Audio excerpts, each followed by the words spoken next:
guys! So have you guys ever wondered about the famous swear words that people use every day, such as fuck, shit, or bitch? Have you ever thought of the story behind it? Like, how did the words happen, or why were they formed? Well, swearing is such a common thing now and people utter these words almost every day. But I believe that most of us do not really know the actual meaning of these words, or simply we just don't care enough. But that is okay, because today I, Noor Ain Fitra, will be unraveling the history of swear words with you guys. Sometimes a daily speech is just not enough for us to convey our message. We need words that can help to give strength and to magnify our sentences so that our message can come out clearer and bolder. Well, in this context, what I'm talking about is curse words. Okay, now let's discover the first word, which is the F word. There was a story that says the English population was once demolished by a disease. And with that, the king was afraid by the decreasing number of his subjects, and so he instructed his people to bear offspring. Therefore, the word FUCK is an acronym for Fornication Under Consent of the King. Interesting, right? However, this story is proved to be untrue, and actually any etymology of a word that involves an acronym are mostly made up. Regardless, the word still defines the act of sexual intercourse. However, as time passes, the word has started to be used non-literally.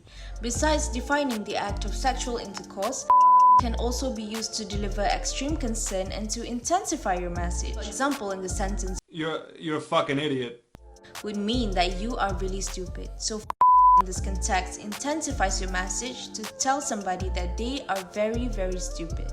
What the fuck are you doing?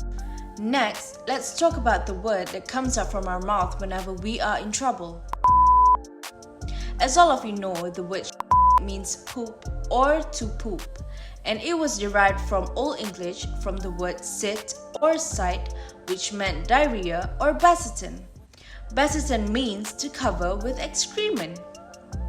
This word used to be neutral and not in the context of an insult. However, as time passes, it has developed into being a curse word, and just like the word can be expressed in many ways in a sentence. For example, when someone says, "I hate this," they would mean that I hate this thing, I hate this situation, I hate whatever that is going on right now. Or if someone says, "Do not mess with my," they would mean that do not mess with my things, or do not mess with whatever that is mine. Alright? And if someone says that movie was or that movie was it was so they would just mean that that movie was really bad. So here can come in many different contexts and also can be expressed in many different ways, just like the word. Lastly, let's talk about the word bitch. It is amusing how this word has evolved into a curse word when the actual definition of it is just a female dog.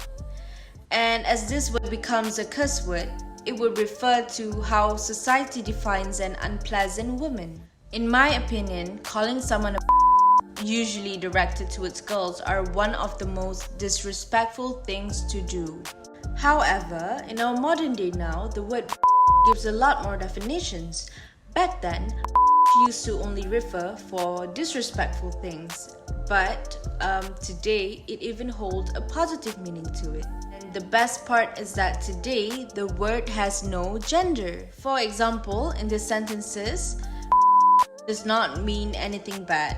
For example, "Bitch, I've got something to tell you." It doesn't mean anything bad. Sometimes best friends, mostly girls, do this. They will call their best friends bitches. That's just how things go, and it's not a bad thing. Or, "She's a bad bitch." "You're a bad bitch."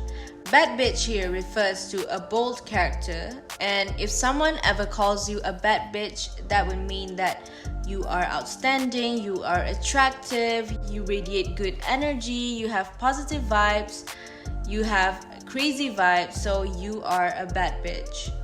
And that is a compliment. All in all, as a conclusion here, I can say that swearing is bad because we associate these words with negativity. These words would only mean something when we put a meaning to them. However, I still do not support the act of swearing because I believe that all of us can very much improve ourselves by expanding our vocabulary so that we do not have to express ourselves and our feelings through the use of curse words. So we have come to the very end of the video. I hope you guys enjoyed it, and that is all from me. Thank you and have a nice day. Bye bye.